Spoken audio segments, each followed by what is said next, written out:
अगर आपके फोन में पेटीएम, फोन पे, जीपे जैसी यूपीआई ऐप है तो हो सकता है आपके मुफ्त के दिन बदलने वाले हैं।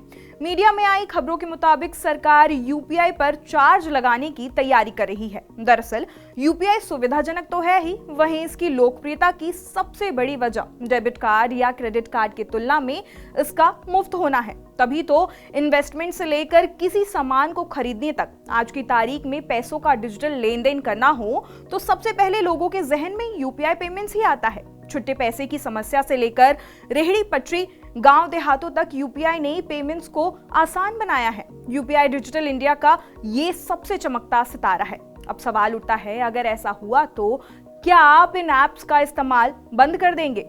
इसी प्रश्न को लेकर हाल ही में एक सर्वे सामने आया है, जिसके मुताबिक अगर यूपीआई पेमेंट्स पर फीस लगने लग जाती है तो करीब 70% लोग इसे पेमेंट करना छोड़ देंगे। हाल ही में भारतीय रिजर्व बैंक के गवर्नर शक्तिकांत दास ने एक बयान में कहा था कि भारत में अगर 100 डिजिटल ट्रांजैक्शंस होते हैं तो उसमें से 80 करीब यूपीआई से होते हैं। ऐसे में 70% लोगों द्वारा इसे छोड़ने की बात वाकई में चौंकाने वाली है। आपको बता दें कि यूपीआई को लेकर ये सर्वे लोकल सर्किल नाम की एजेंसी ने किया है। एजेंसी ने करीब 34,000 लोगों से मिले जवाब के आधार पर यह निष्कर्ष निकाला है कि सर्वे के मुताबिक अगर यूपीआई पेमेंट्स पर किसी भी तरह की कोई फीस लगती है तो लोग इसका इस्तेमाल करना बंद कर देंगे। लोगों ने कैश ट्रांजैक्शन के बदले यूपीआई को अपनाया ही इसीलिए क्योंकि ये आसान और मुफ्त है।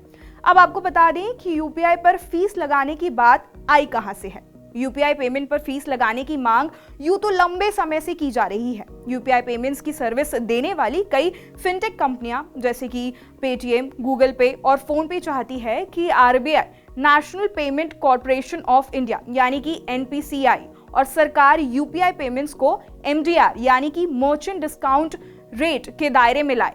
आपको बता दें कि एमडीआर वो पेमेंट फीस होती है जो ट्रांजैक्शन प्रोसेस करने के एवज में बैंक या फिनटेक कंपनियां दुकानदार से लेती है। डेबिट कार्ड और क्रेडिट कार्ड से पेमेंट के वक्त दुकानदार को एमडीआर चुकाना होता है। यूपीआई ट्रांजैक्शन के पीयर टू पीयर होने की वजह से उस पर एमडीआर नहीं लगता है। ऐसे में फिनटेक कंपनियों के घाटे की भरपाई करने के लिए क्रेडिट कार्ड को भी यूपीआई से जोड़ दिया गया है ताकि वो ट्रांजैक्शन फीस ले सके। वहीं फिनटेक कंपनियों ने कई दूसरे सर्विसेज पर प्लेटफॉर्म फीस वसूलना भी शुरू कर दिया है। आपको बता दें कि रिजर्व बैंक के पास भी यूपीआई पेमेंट्स पर एमडीआर या ट्रांजैक्शन फीस की चर्चा रिजर्व बैंक तक पहुंच चुकी है। आरबीआई ने 2022 में एक कलेक्शन पेपर भी निकाला था। इसमें अलग अलग अमाउंट के लेवल के हिसाब से यूपीआई पेमेंट्स पर शुल्क लगाने को लेकर चर्चा हुई थी, लेकिन इस पर कोई अंतिम राय नहीं बन सकी। अब ये देखना होगा कि सरकार और रिजर्व बैंक किस प्रकार से यूपीआई को फीस के दायरे में लेकर आती है। भारत की यूपीआई क्रांति और फिनटेक कंपनियों के लिए ये बेहद जरूरी माना जा रहा है। वहीं सवाल ये भी उठता है कि अगर इन पर चार्ज लगा तो क्या लोग इसका इस्तेमाल करना बंद कर देंगे?